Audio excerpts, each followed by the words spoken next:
Hər kəsi salamlayıram. Biz bugün Azərbaycanda 14-15-ci əsrlər dövrünə nəzər yetirəcəyik. Azərbaycanda 14-cü əsrdə mövcud olan dövlət Hülakülər dövlətidir. Gəlin baxaq, başqa hansı dövlət var? Azərbaycanda deyirik ki, Hülakü dövləti yaranıb. Hülakü dövləti 1258-ci ildə yaranan dövlətdir.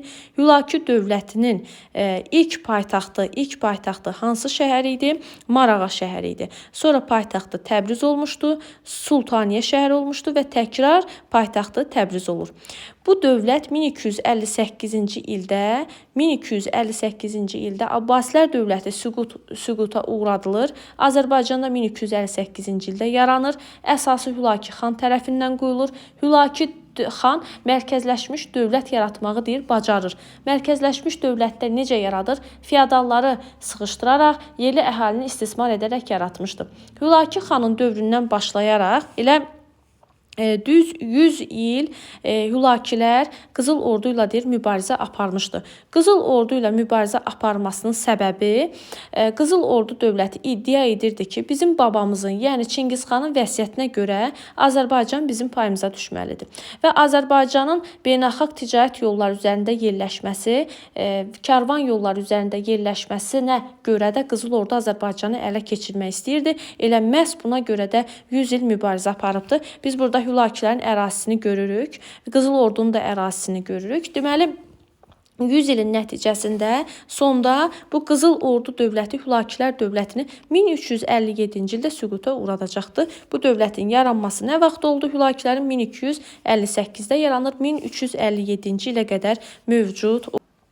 Davam eləyək. 1354-cü ildə yaranan bu dağılan bu dövlət haqqında gəlin geniş danışaq.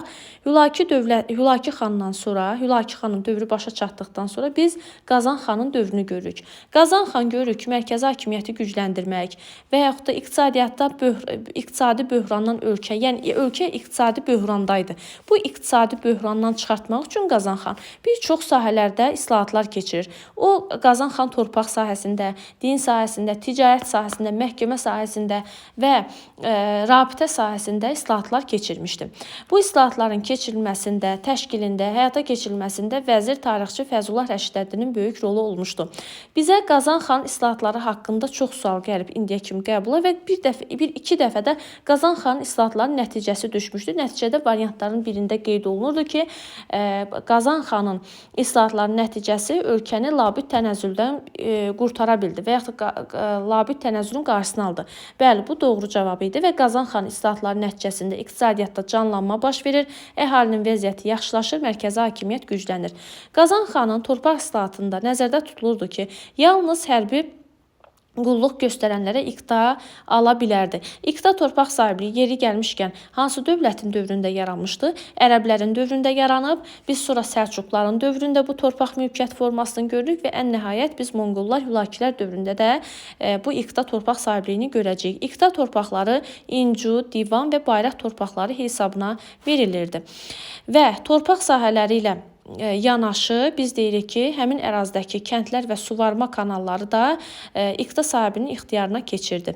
İqta alına, satıla, bağışlana bilməzdi. Əgər iqtadar deməli o hərbi işi dayandırsa, bu iqta başqa bir hərbiçiyə veriləcəkdi. O cümlədən Qazan xanın torpaq islahatında 1303-cü ildə belə bir fərman görürük biz. Hansı ki, bu fərmanda deyilirdi ki, iqta torpağında yaşayan kəndlər bir yerdən başqa yerə gedə bilməz, olduğu yerə təhkim olunurlar. Qazan xanın vergi islahatında deyir ki, bu kəskin mübarizə şəraitində keçirilib bu islahat, verginin növü, miqdarı və yaxud da bunu ən sadə formada belə başa düşün. Bir kənd təsəvvür edin, bir vilayət nəzərdə tutun və həmin bir vilayətin, deyək ki, bir vilayətə siz daxil olursunuz. O vilayətin girişində görürsünüz ki, böyük bir lövhə asılıb və yaxud da böyük bir lövhə var, qoyulubdur və həmin lövhənin üzərində həmin vilayətdə yaşayan şəxslərin adları qeyd olunubdur və həmin şəxslərin ödəyəcəyi verginin növü, yəni hansı belə deyək, torpağa görəmi vergi ödəyir, suya görəmi vergi ödəyir, tutaq ki, otlağa görə vergi ödəyir, bu artıq verginin növüdür. O cümlədən verginin miqdarı nə qədər ödəyəcək? Baxın, bu nə qədər ödəməlidir? Məsələn, həmin vilayət əhalisi nə qədər vergi ödəməlidir? Hansı növdən, yəni suya görə, torpağa görə, yoxsa otlağa görə vergi ödəməlidir? Bunlar haqqında, o cümlədən nə cür toplanacaqdır? Toplanmanın qaydası, bu vergini əhalidən necə gəlib yığacaqlar? Bunlar haqqında məlumatlar çox gözəl formada yazılır və o lövhələrə həkk olunurdu. Yəni artıq bu cür, belə deyək də, Qazan xan vergi sahəsində qayda-qanun yaratmağı bacardı. Və qayda-qanun nə cür yaratdı? Həm də vergi verənlərin siyahısını tutdu və həmin vergi verənlərin siyahısı lövhələrə həkk olunur və o vilayətin girişində, deyək də, bizdə kitabımızda yazılır, görməli yerlərdə. Görməli, baxımlı yerlərdə nümayiş olunurdu. Qeyri-qanuni vergilərin yığılması mümkünsüzdür, qadağan edilmişdi və vergilərin yığılması birbaşa baş divana həvalə edilir və vilayət hakimləri bu işə qarışa bilməzdilər. Bir növ belə nəzərdə tutunda bir şəhər, bir rayon nəzərdə tutun. Təsəvvür edin ki, bir verginin yığılması bir deməli, kənddə olan məsul şəxsə verilmir, birbaşa tapşırılır icra hakimiyyətinə ki, deyir ki, get filan yerdən, yəni baş divan deyək də, baş divan sayılır. Mərkəzi divan odur. İcra hakimiyyətinə deyir ki, get vergini sən yığ. Baxın, bu cür nəzərdə tutmuşdu və vergi toplanması 3 il müddətinə icarəyə verilir. Qazan xanın məhkəmə islahatında yarımçıq qalan islahatda ən çox sual buradan gəlir, yarımçıq qalır. Burada əsas diqqət yönəlir ki, qazi vəzifəsini layiqli yerinə yetirilən din xadimləri təyin olunsun. Həmişədən biz qazını nə görəcəyik? Qazının adını görəcəyik ki, qazı hansı işə baxır? Məhkəmə işinə baxır və bu islahat yarımçıq qalmışdı və bizə indiyə kimi qəbulda düşən suallarda belə deyək, qarşılıqlıq yaradan fikirlərdən biri nədir? Şəhər, mahal və kənd qazlarının səlahiyyətləri dəqiqləşdirilmişdir. Bunu unutmayın.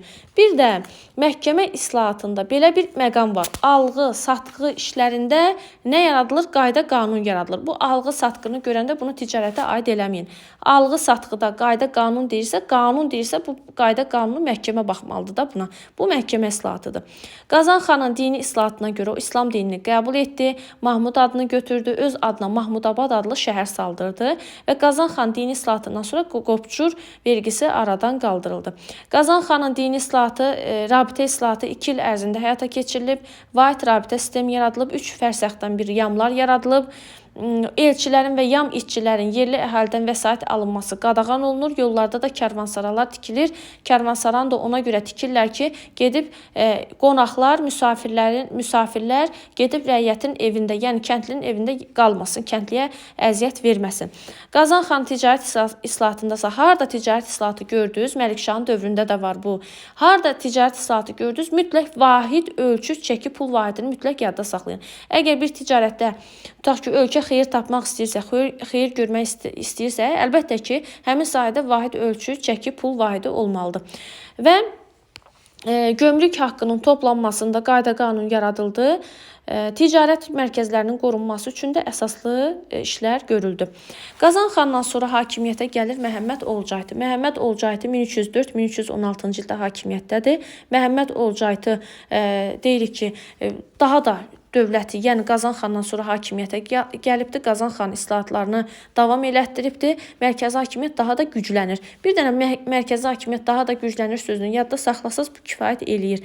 Kifayət edəcək. Mərkəzi Məhəmməd Olcaytıdan sonra hakimiyyətə Əbu Səid gəlir. Əbu Səid az yaşlı uşaq idi, 12 yaşındaydı.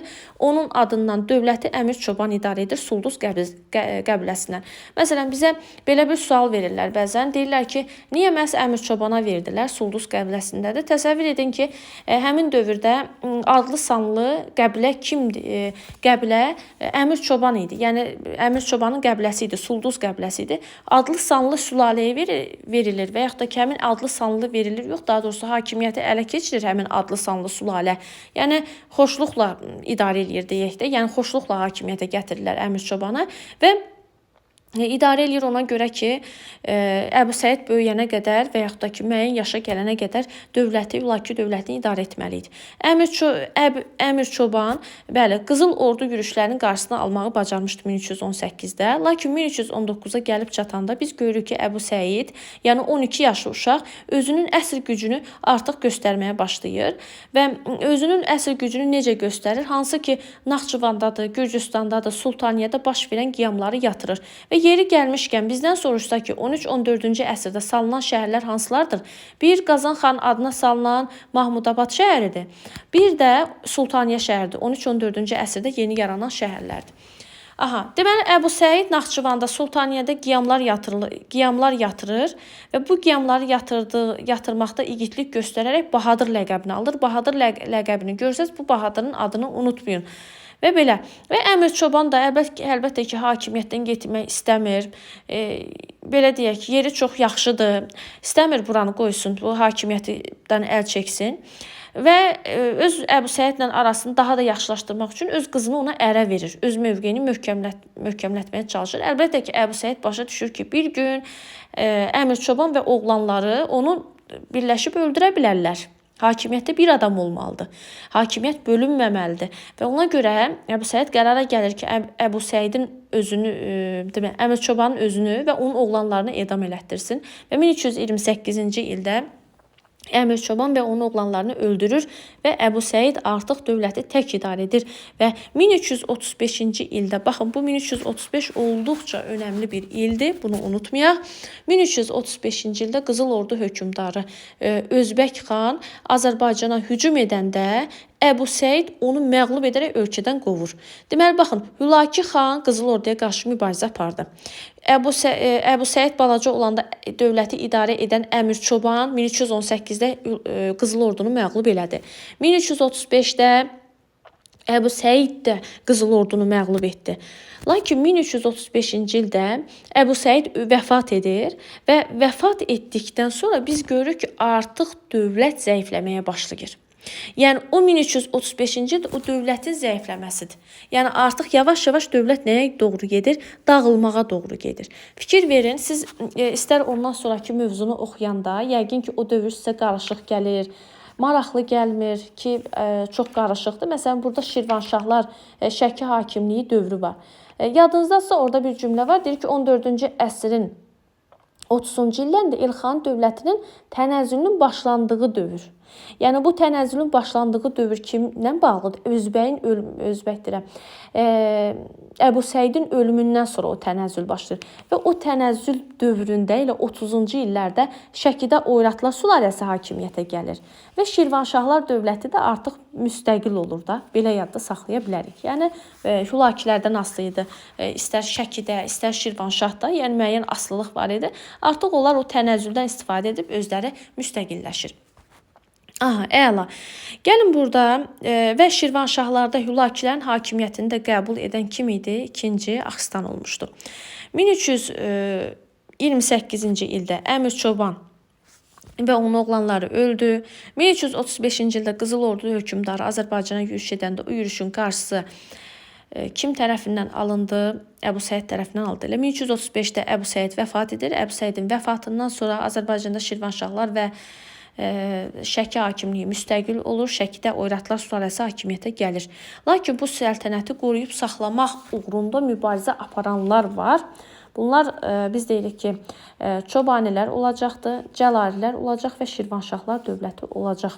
Bu Hülaki səltənəti uğrunda mübarizə aparan, önə çıxan biz görürük ki, Çobanilərdir. Çobani bu mübarizədə deməli Şeyx Həsən Çobani qalib gəlir və Şeyx Həsən Çobani 1338-ci ildə Hülaki dövlətinin varlığına son qoymadan Hülaki dövlətini idarə edir. 1338-ci ildə Hülaki dövlətini Çobanilər idarə edir. Ona görə Çobanilər dövrü yazırıq. Bu dövlət 1357-ci ilə qədər, Çobanilər dövrü 1357-yə qədər davam edir. Və dövləti Hülaki dövlətinin varlığı ilə bir ki, formal bir xarakter daşıyır. Yəni, bura hakimiyyətə Məhəmməd Olcaytının qızı Əbu Səidin bacısı Satıbəy xatını padşah elan edirlər. Yəni, padşah elan edilməsi, elə bilin ki, Satıbəy xatının adı var, özü yoxdur. Yəni, özünü Çobanilər, yəni dövlətin özünü Çobani idarə edir. Yəni, Şeyx Həsən Çobani idarə edir. Və Şeyx Həsən Çobani 1344-də vəfat edəndən sonra onun yerinə qardaşı Məlik Əşrəf gəlir. Məlik Əşrəfdən xalq olduqca narazıdır. Xalq həmişə nəyə görə narazı olur? Vergilərin ağırlığından, istismardan bezir. O cümlədən deyirik ki, məmurların özbaşınalığından bezir. Həmişə belə olur səbəblər. Xalq həmişə bundan bezir. Və Məlik Əşrəfə qarşı 1344-cü ildə Təbrizdə üsyan baş verir. Təbriz üsyanı 1344-də baş verir və xalq Qızıl Ordudan kömək istəyir və Canı bəyi köməyə çağırırlar. Canı bəy də gəlir Azərbaycana və 1357-ci ildə hansı dövlətin varlığına son qoyur? Hülaki dövlətinin varlığına son qoyur. Və 1357-ci ildə Azərbaycanda hansı dövr başlayır? Canı bəyin dövrü, yəni Qızıl Ordu dövrü. Qızıl Ordu dövləti də burada cəmi 2 il qalır və Canı bəy bura öz oğlunu təyin eləyib, Təbrizdə səltənətə qoyub, özü Qızıl Orduya qayıtmışdı. Bərdi bəy də Azərbaycanda 2 il qalır. 2 il qalmasında səbəbi nə olmuşdu? Öz atasının ölüm xəbərini eşidir, geri qayıdır. Və o Azərbaycana atasının ölüm xəbərini eşidib Azərbaycandan çıxıb gedəndə bu torpaqları boş qoyarlarmı? Bu cür gözəl, faydalı torpaqlardır. Əlbəttə ki, yox. Bu torpaqları ələ keçirəcək Cəlalilər. İndi biz danışacağıq Cəlairi dövlətindən. Cəlairi dövlətinə gəlin ilk öncə diqqət yetirək. Cəlairi dövləti harda yaranan dövlətdir? Gəlin baxaq. Cəlairi dövləti, baxın 1335-ci ildə yenə deyirəm, vəfat edən kim olmuşdu? Yuxarıdan yazım. 1335-ci ildə vəfat edən Əbu Səid idi. Əbu Səidin ölümündən sonra nə başlayır ölkədə? Tənəzzül dövrü başlayır. O tənəzzüldən istifadə edərək Azərbaycanda müstəqil olan hansı dövlətlər idi və yaxud da hakimliyi idi? Şirvanşahlar dövləti idi müstəqil olan. Bir də Şəki hakimliyi müstəqil oldu. Əla. Deməli, Şəki hakimliyi müstəqil oldu və 1340-cı ildə, fikir verin, o Hülaki dövlətinin o tənəzzülünün başladığı dövrdə 1340-da harda dövlət yarandı? Bağdadda yeni bir dövlət, Cəlairi dövləti yarandı. Cəlairi dövlətinin əsası Şeyx Həsən Cəlairi tərəfindən qoyulmuşdu. Bu dövlətin yaranması 1340 oldu. Şeyx Həsən Cəlalidən sonra hakimiyyətə gəlir Şeyx Üveys. Şeyx Üveys hakimiyyətdə olur 1354-1374-cü illərdə hakimiyyətdədir. Baxın, buradan yuxarıdan yazıram. 1354-1374-cü ildə hakimiyyətdədir. Əla. 54-cü ildə baxın, elə 1340-dır, elə Şeyx Həsən Cəlali və yaxud da Şeyx Üveysin hakimiyyəti dövründə görək Azərbaycanda hansı dövlət var? Əlbəttə ki, deyəcəksiniz ki, Hülaki dövləti var. Əla. Şeyx Üveysin hakimiyyəti dövründə Azərbaycanda 1357-yə qədər Hülaki dövləti var. Hülaki dövləti süqut etdikdən sonra bu torpaqlarda hansı dövlət olur? Qızıl Ordu olur. Neçə il olur? 2 il olur. O 2 ildən sonra artıq Hülaki Qızıl Ordu da Azərbaycandan çıxır gedir. Çünki Bərdi bəy öz atasının ölüm xəbərini işitir. Eləmi? Əla.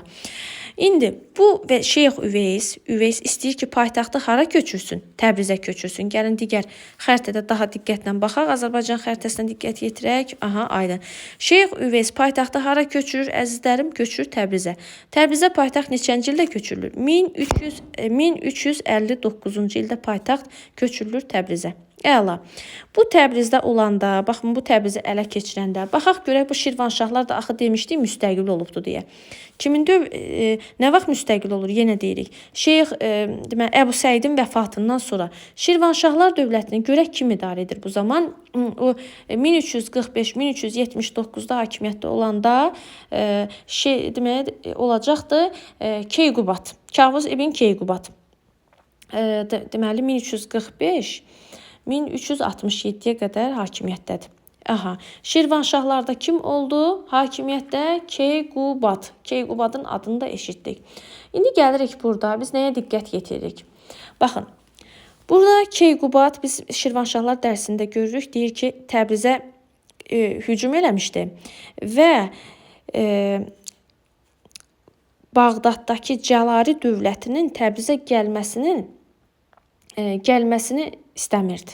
Yəni, Təbrizə Cəlalilərin gəlib çatmasını qəbul edə bilmirdi. Bu, Kavuz ibn Keyqubatın ən böyük səhvliyi olur və yaxud da ən böyük biz buna keyliyi olur da deyə biliriz. Əla. Deməli, Şeyx Üveys 1354-1374-də hakimiyyətdə olan hökmdardır. Şeyx Üveys 1359-cu ildə Azərbaycana yürüş edib Təbrizi tutur. Bu 1359. Bunu işarə elədik. Aha, gəldi və Azərbaycan cənubunu tutubsa, baxın, cənubu artıq Təbriz tutulubsa, cənub tutulmuş olur, elə deyilmi? Cənubunu tutubsa artıq Yol hara doğru göstərir? Haranı göstərir yol? Şimalı göstərir, elə deyilmi? Şimalı göstərir. Görək şimalda, yəni Şirvanşahlar dövlətini bu zaman kim idarə edirdi? Şirvanşahlar dövlətini Kəsranilər sülaləsi idarə edir. Kəsranilər sülaləsinin nümayəndəsi Kavuz İbn Keyqubat tərəfindən idarə edilir. Uşaqların bu addan xoşu gəlir. Keyqubat nə mənada? Keyqubat deyir ki, uşaqlar onu bir növ belə keylik kimi qəbul edirlər. Nə mənada? Hansı ki, biz bilirik ki, Şeyx Üveysin Şirvanşahlar üzərinə yürüş etməsinin səbəbi Kavuz İbn Keyqubatın Təbrizə yürüş etməsi idi. Və Kavuz İbn Keyqubada Şeyx Üveys cəzalandırmaq üçün, hansı ki Kavuz İbn Keyqubat cəlalilərə tabi olmaq istəmirdi, xərac ödəmək istəmirdi, özü də Təbrizə yürüş etmişdi və Şeyx Üveys onu cəzalandırdı və onun cavabını vermək üçün 1367-ci ildə Şirvana yürüş etdi və Şirvanşahları ələ keçirdi və Şirvanşahları özünə tabi etdi. Deməli, Azərbaycanda Təbriz cəlalilər tərəfindən nə vaxt ələ keçirilib? 1359-da. Şirvanşahlar nə vaxt ələ keçirilib? 1367-də. Bu zaman hakimiyyətdə kim idi? Kavuz İbn Keyqubat. Yəni, Kavuz İbn Keyqubat cəlalilərdən asılılığı qəbul etdi. Keyqubatdan sonra Şirvanşahlarda hakimiyyətə Kəsranilərin axırıncı nümayəndəsi Huşəng gələcəkdir. Huşəngin dövrü ilə bağlı da bilirik ki, Muğanı birləşdirib və vergilər ağır olduğu üçün əhali ona qarşı üsyan qaldıraraq onu devirir və Şirvanşahlarda hakimiyyətdə Dərbəndlər gələcək. Elə məhz Dərbəndlərin hakimiyyəti dövründə də yenə cəlalilərdən müəyyən qədər bizim asılı olduğunu görürük. İndi həmin o 80-cı illərdən, o 82-ci illərdən başlayıb danışaq. 1380-cı illərə gəlib çatdıq. 1382-ci ildə hakimiyyətə Şirvanşahlar dövlətində Dərbəndlər sülaləsi gəlibdir. Dərbəndlər sülaləsinin ilk nümayəndəsi İbrahim Dərbəndi idi. İbrahim Dərbəndi Azərbaycana gəlib, bismillah eləyib dövləti idarə edirdi ki, düz üstündən 3 il keçdi və 3 il keçəndə, baxın, Azərbaycanda hansı dövlət var o dövrdə? Əlbəttə ki, Cəlairi dövləti var. 3 il üstündən bu dövlətin yaranmasından 3 il keçir və görür ki, Azərbaycanın şimalından yürüş başlayır. Şimaldan kim gəlir? Baxın, bu şimaldan kim gəlir girir 1385-də? Qızıl Ordu dövləti hücum eləyir. Cənubdan isə yürüş eləyir Əmir Teymur. Əmir Teymur neçənci ildə yürüş eləyəcək? 1386-cı ildə. 1385-ci ildə birinci Toxtamış gəlir. Toxtamışın məqsədi nədir? Gələn haran tutmaq istəyir? Təbrizi. Niyə gələn Təbrizi tutmaq istəyir? Çünki Təbrizi tutmaq Azərbaycanı tutmaq deməkdir, elə deyilmi? Deməli, 1385-ci ildə Dərbənd istiqamətindədir Toxtamışın qarətçi yürüşü başlayır. Gəlin Azərbaycana qarətçi yürüş edənləri xatırlayaq, görək kimlər var idi. 72-74-də alanlar var idi, Slavyanlar var idi 9-10-cu əsrlərdə. Sonra ilk yürüşləri başlamışdı 9-cu əsrin ikinci yarısında Slavyanların yürüşü. Sonra 1668-ci ildə Stepan Razin var idi və hələ ki gəlirik ondan əvvəlki dövrə, yəni 1385-də Toxtamışdır, qarətçi yürüş edir. Onun məqsədi Təbrizi tutmaq idi və Təbriz uğrunda 8 gün mübarizə gedir, 8 gün mübarizə aparır xalq və bundan sonra hiylə ilə Toxtamış şəhərə daxil olur, şəhəri dağıdır, qarət eləyir, qadınları, uşaqları dirqarın içində qalırlar. Yəni, çox pis vəziyyət yaranır. Və Azərbaycana yürüş etdiyini, Toxtamışın Azərbaycana yürüş etdiyini eşidən Əmir Teymur, hansı ki, Əmir Teymur elə Toxtamışın özünü Qızıl Orduda hakimiyyətə gətirmişdi. 1386-cı ildə Əmir Teymur Azərbaycana yürüşə başladı. Və Azərbaycana yürüşə başlayır. 1386-cı ildə Əmir Teymurun Azərbaycana yürüşünü biz 3 illik yürüş adlandırırıq. Və bu zaman, baxın, ortada qalan bir dənə İbrahim Dərbəndi var. Görür biri, yəni Qızıl Ordu şimaldan gəlir. Deməli, cənubdan kim gəlir? Cənubdan da Əmir Teymur gəlir. Bu Şirvanşah da qalıb ortada. İki qüvvəyə qarşı mübarizə apara bilməz. Dövləti yenicə idarə etməyə başlayır. Dövlət o qədər güclü dövlət deyil. Fikirləşir ki, ya Əmir Teymur tərəfə keçməlidir, ya da Qızıl Ordu tərəfinə. Düşünür ki, Qızıl Ordu hardan gəlir? Baxın, bu yuxarıdan da şimaldan gəlir, Şimali Qafqazdan gəlir. Fikirləşir ki, Qızıl Ordu yaxındadır və gələcəkdə buranı tutsa elə özü idarə edəcək. Amma Əmir Teymur Mərkəzi Asiyadan gəlir, uzaqdan gəlir. O buranı deməli sabah bir gün işğal eləsə, buranı idarə eləmək üçün və yaxud da ki, öz belə deyək, təsirini burada yaya bilsə, gələcəkdə buranı idarə etmək üçün bir belə deyək də etibar eləyəcək bir şəxs axtaracaqdı. İbrahim də o etibarlı şəxs qismində özünü görürdü və düşünür ki, elə uzaqdan gələn Əmir Teymurla yaxınlaşsın, müttəfiq olsun. Elə məhz 1386-cı ildə 1-ci İbrahim Qarabağa gedir və özü ilə biz bilirik ki, 8 qul aparır. 9-cu da deyir, özü də deyir, o 8 qul aparır. Əmir Teymura deyir ki, 8 qul gətirmişəm. Daha doğrusu 9 qul gətirmişəm və sayır görür, Əmir Teymur sayır görür ki, 8 qul var. 9-cu sırada da İbrahim dayanır ki, mən də deyir, yəni sənin qulunam. Və Əmir Teymur deyir, İbrahimin bu hərəkətini bəyənir və onu Şirvan hakimi kimi tanıyır. Və Əmir Teymur ondan sonra İbrahim ondan sonra Əmir Teymurla olur dost, müttəfiq və Əmir Teymur hansı döyüşdə iştirak edirsə, İbrahim də həmin döyüşdə iştirak edəcək. Məsələn, hansı döyüşdə onun müttəfiqi o? Terek döyüşündə Əmir Teymur tərəfindən vuruşur 1395-də.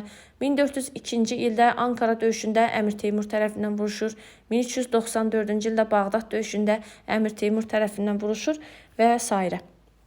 Elə bu qədər və s. yox, elə bu qədər. Əmir Teymurun Azərbaycana birinci yürüşü 1386-da başlayır. Lakin o 87-də geri qayıtmağa məcbur olur. Niyə geri qayıdır? Çünki eşidir ki, Toxtamış Əmir Teymurun gəlişini eşidib Azərbaycandan çıxmışdı. Toxtamış getmişdi Buxara və Səmərqəndə. Səmərqənd haranın paytaxtıdır? Teymurun dövlətinin paytaxtıdır. Yəni Teymurilər dövlətinin paytaxtıdır. Elə deyilmi? Gedib giribdi paytaxta. Yəni Əmir Teymurun paytaxtına yürüş edibdi. Bu Səmərqəndə və Buxaraya yürüş etmişdi. Elə məhz bu səbəbə görə Əmir Teymur Azərbaycandan çıxmalı olur. Çıxır ki, gedib Toxtamışın cəzasını versin. Aha, belə və gedir Toxtamışı öz ərazisindən qovur. Azərbaycana Əmir Teymur ikinci dəfə neçənci ildə yürüş edir? 1392-ci ildə Azərbaycana yürüş edir. Bu zaman Şəki hakimi var idi. Hansı ki, Şəki hakimi mənəm deyirdi və Teymura tabe olmaq istəmirdi. Həmin Şəki hakimi Seydi Əlini itaətə gətirdi, Gürcüstana tabe etdi. Teymur Bağdada yürüş edərəkdir oranı dağıtdı. Bağdadda hansı dövlət var? Bağdadda hansı dövlət var? Bağdad hansı dövlətin tərkibindədir? Cəlalilərin tərkibindədir. Yəni Seydi Əlini, baxın Şəkini özünə tabe eləyir. Bölgəni, bax bölgədə öz hökmünü qoyur da. Baxın Şəkini ələ keçirir. O cümlədən burada Kartli Kaxetyan görürsünüz. Gürcüstanı zəbt eləyir. Sonra cənubda olan Bağdadı deyir, yürüş eləyərək dağıdır. Və bir dənə onun belə deyək, tuta bilmədiyi olur. Deyirik ki, Əlincə qalası. Əlincə qalasından başqa hər yeri ələ keçirir. Və bundan sonra bu əraziləri tutduqdan sonra qərara gəlir ki, hara getsin? Şimali Qafqaza. Kimi cəzalandırsın? Kimi cəzalandırmalıdır? Kimi cəzalandıracaq? Əlbəttə ki, Qızıl Ordu xanı Toxtamış xanı. Qızıl Ordu xanı Toxtamış xanın, ev ki, burada mən göstərə bilmirəm. Qızıl Ordu xanı Toxtamış xanı, baxın Qızıl Ordu, baxın buradan artıq gedir şimala doğru. Qızıl Ordu xanı Toxtamış xanı Terek çayı sahilindəki döyüşdə 1395-də nə edir? Məğlub edir, onu taxtdan salır. 1395-də Terek döyüşündə bu 2020-nin 21-in axırıncı qəbulunda düşüb. 3 dənə T-ni yadda saxlayın. Terek, Toxtamış və Teymur. Terek döyüşü olur, Toxtamış məğlub olur, Teymur qalib gəlir. Teymur bizim kitablarımızda oxuduğumuz illərə əsasən heç bir döyüşdə məğlub olmur. Terek döyüşündə də Teymur qalib gəlir, Toxtamışı məğlub edir. Oldu mu? Bu qədər. Toxtamışı məğlub etdikdən sonra Əmir Teymurun böyük planları var. O hara hücum edir? Hindistana. Baxın, Hindistanı görürük. 1398-də Hindistana yürüş edir. Hindistana yürüş edir.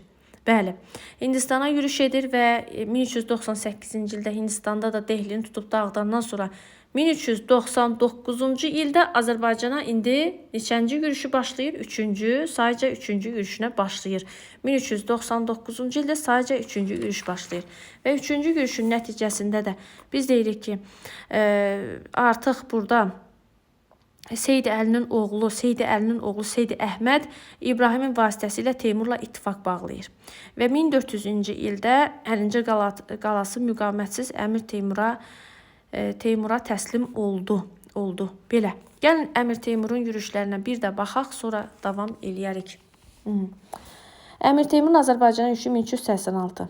1386-da onun yanına gedən belə deyək, özünü onun qulu kimi hesab edən, müttəfiq olan kim olmuşdu? 1-ci İbrahim 1386-da Qarabağda onun hüzuruna gedir. 1386-da gəlir, 3 illik yürüş adı ilə gəlir, lakin 1 ildən geri qayıdır. Səbəb nə idi? Toxtamışın Buxara və Səmərqəndə yürüş etməsi idi. Azərbaycana ikinci yürüşü nə vaxt başlayır? 1392. 1392-ci il yürüşündə dedik ki, hara ələ keçirildi? Təbriz şəhəri tutuldu. Təbriz şəhəri tutuldu. O cümlədən gəlirik, Şirvanşahlar asılı vəziyyətdədir. Şəki tutulubdur, Kartli Kaxetiya tutulub, Bağdad tutulub, bəli, Bağdad tutulmuşdu. Gəlin bir dənə o Bağdadın tutulmasından da danışaq. O Bağdadın tutulması mən unutdum sizə deməyə. Deməli, Bağdadın tutulmasını gəlin biz götürək 1394-cü ildə. 1394-də ya da bunu saxlayaq, Qaraqoyunlu dərsində izah eləyərəm. Bağdad tutuldu. 1395-ci ildə 95-ci ildə getdi Şimali Qafqaza kimi cəzalandırdı? Qızıl Ordu xanı Canı bəyi cəzalandırdı. Terek çayı sahilində 3 dənə T-ni unutmuruq. Toxtamış məğlub oldu. 1398-də hara yürüş etdi? Hindistana. Geri qayıdıb Azərbaycanın neçənci ildə yürüş etdi? 1399-da. Deyirik 1399-da kim ittifaq bağlayır? Onlar Seydi Əhməd, yəni Seydi Əlinin oğlu idi. 1400-də hara tutulur? Əlincə qalası. Əlincə qalası harada yerləşir? Naxçıvanda. Əlincə qalası neçənci əsrdə salınıbdı? 9-cu əsrdə salınmışdı. Oldu mu? Bu da oldu 1400-cü ildə. Aha, 1405-ə gəlirik. 1405-ci il. Bu il, bu təqvim Teymur üçün heç də düşərli bir il olmur. Teymur Çingizxandan fərqli olaraq, hansı ki biz bilirik ki, Çingizxan Şimali Çin tutmuşdu. Çinə Əmir Teymur da istəyir ki, yürüş eləsin və Əmir Çini ələ keçirsin. Lakin Əmir Teymurun Çinə yürüşü baş tutmur. Əmir Teymur 1405-ci ildə vəfat edir. Gəlirik indi İbrahimə. Görək buna İbrahim bu məsələyə sevinirmi? Baxın. Bu məsələyə bəli, İbrahim sevinir və İbrahim 1405-ci ildə biz deyirik ki, Kür çayı sahilindəki baş verən 1405-də Kür çayı sahilində baş verən hansı ki, baxın, İbrahim eşidir ki, Əmir Teymur artıq başını qoyub yerə vəfat edibdir və 1405-də deməli şeyə qarşı çıxır Teymurlərə, çünki Teymurlərin Azərbaycandakı qüvvəsi dururdu axı. Kür çayı sahilində Teymuru nəvəsi Ömərin ordusunu məğlub edib, Teymur Azərbaycanı 1406-cı ildə 2 aylıq birləşdirir. 2 aylıq vahid şəkildə birləşdirir. Bu qədər. Bundan sonraki izah bundan da maraqlıdır. İnşallah izləyin və bunun davamını mən sizə çox maraqlı şəkildə çalışacağım ki, izah edeyim.